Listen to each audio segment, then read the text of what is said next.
Okay, welcome back. I thought you should see this. We've got progress. It's actually printing out.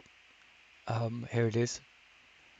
Um, uh, uh, it's currently Radix MMU mapped pages not x 60,000 to 1,000 with 2 MB pages.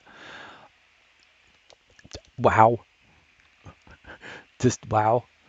Um, that's pretty incredible.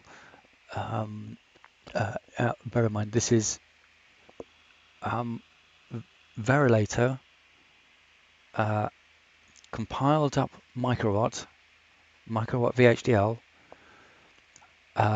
to then load Linux into an emulated, a verilator C++ emulated block RAM, which is actually just loading the file and then answering BRAM read and write requests. Um, and I've written a mini, I've turned SDRAM in it into a mini BIOS chain loader, loaded that into the simulated memory, loaded Linux kernel into simulated memory, and just going to go on what was previously only possible to upload to an RTA7 or to other FPGA. Um, now, uh, whether things progress from this point, we'll just have to see. For the Radix MMU, because it's just initialized the MMU, and I'm not sure whether I have things loaded into memory at a suitable point to keep the to keep things happy. It should do, but we'll find out in somewhere in the next 5 to 10 minutes. I mean, I don't want to terminate it just because it's not putting anything out on the screen at the moment. After experiencing this running so ridiculously slowly, it could just be the fact that there we go, early setup. Yep, it's finished initializing thing. Linux version 5.7.0.3 G. That's that's so exciting.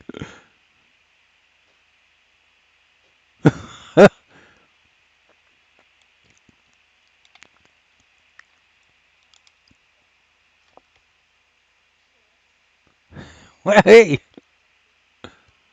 that's that's freaking awesome. Um, yeah, so even the MMU is working simulated under Verilator. Holy cow! That's that's really something. Um, so yeah, I'm just gonna have to leave this for an hour.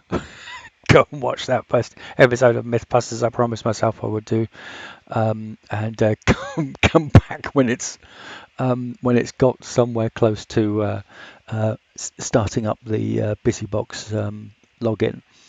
Um, Found a legacy serial port for /sock. This is this is watching paint dry. It is actually exciting paint.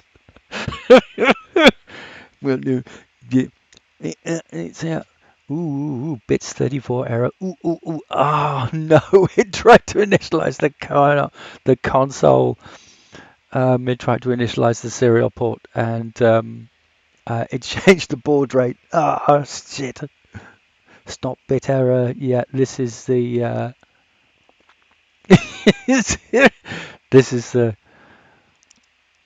um, the UART console because it's just initialized the thing. That's probably because of the clock speed.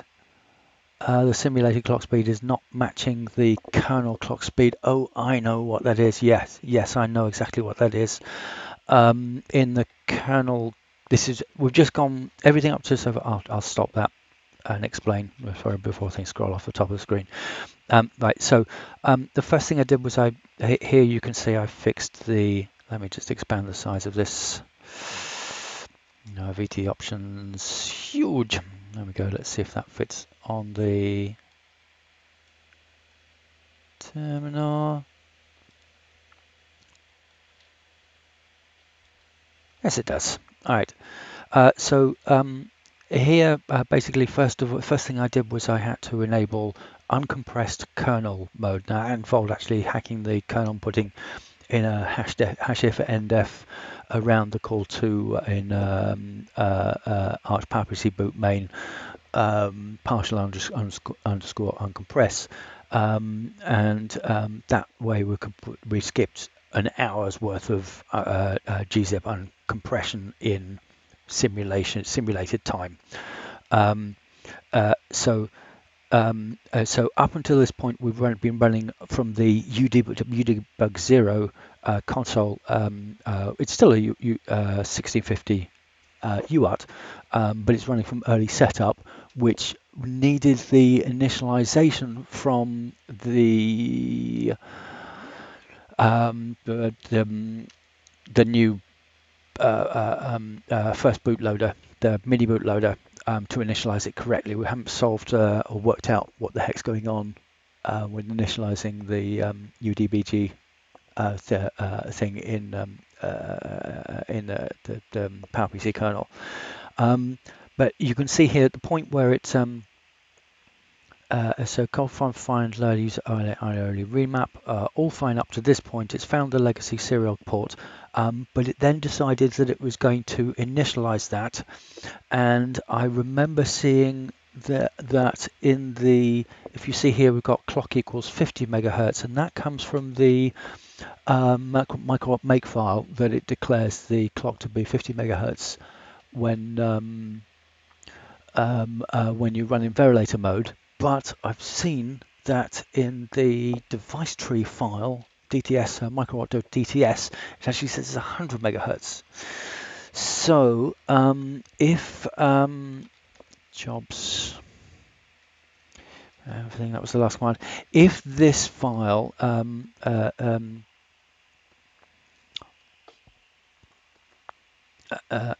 think I just going to be live right to take up. This is not under Python at all.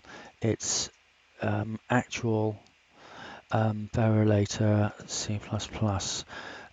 So